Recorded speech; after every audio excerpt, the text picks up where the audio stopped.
माननीय श्रीमंत तांबे, व्यासपीठावरील उपस्थित सर्व मान्यवर, या गावचे सरपंच, उपसरपंच, सर्व इच्छुक उमेदवार आणि तुम्ही सर्वजण ज्यांच्या आशीर्वादावरती, ज्यांच्या पाठबळावरती भारतीय जनता पार्टी निवडणूक लढवते आणि 1,00,000% तुमच्या आशीर्वादानं आपले तिन्हीच्या तिन्ही उमेदवार गरीबडचे गटातून निवडून येणार आहे. असे सर्व वडीलधारी मंडळी, माता भगिनी, जिल्हा परिषदेच्या निवडणुका 9 वर्षांनंतर लागत आहेत. 2017 या निवडणुका फेब्रुवारीमध्ये झाल्या होत्या आणि आता फेब्रुवारी 2017 नंतर 22च्या फेब्रुवारीमध्ये निवडणुका होणं अपेक्षित होतं. आता त्या 26च्या फेब्रुवारीमध्ये होत आहे. म्हणजे जवळपास 23, 24, 25 आणि 4 वर्ष आपल्याला लोकप्रतिनिधी नव्हते आणि मोठा गॅप हा या काळामध्ये पडला आहे. आणि आता आपल्याला जिल्हा परिषदेची निवडणूक लागल्या ताकदीनं तर आपण 9च्या 9 उमेदवार जगमधून कसे निवडून जातील याची काळजी घेण्याची आवश्यकता आहे. 9च्या 9, कारण समोरच्या लोकांना काही अजेंडाच नाही. समोरच्या लोकांना चालवणारी लोक वेगळे, जे कोणी सांगलीत आहे, कोणी कडेगावात आहे, कोणी ईश्वरपुरात आहे, त्यांचे मालक जिल्हा आहेत. आपला मालक कोणी जिल्ह्यात नाही. काय पण गोपीचंद पडळकरला नेता कोण आहे का जिल्ह्यात? नाही.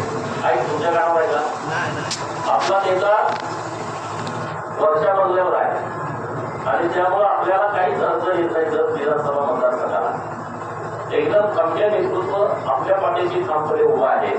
त्यामुळे आपल्या भागाचा विकास करणं आपल्याला सोपं जात आहे. लोकांनी विचार करण्याची आवश्यकता आहे. समोरच्या पार्टीच्या लोकांना तुम्ही मतदान काय करून देणार आहे? काय त्यांच्याला अजेंडा आहे? काय लोकांची कामं करणार आहे? काही करू शकत नाही. आम्ही काम करतोय ना, तुम्हाला आमदार केलंय.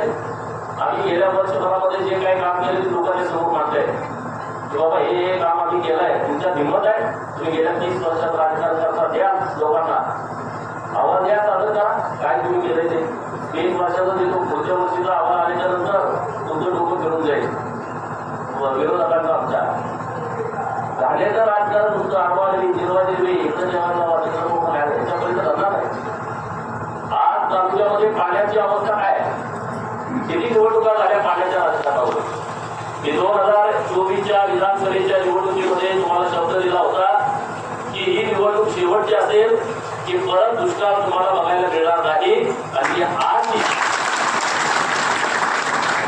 मी तुम्हाला अत्यंत अधिकारवाणीनं, अत्यंत जबाबदारीनं सांगतोय, 2026च्या डिसेंबर महिन्यामध्ये संत तलावात पाणी सोडतोय.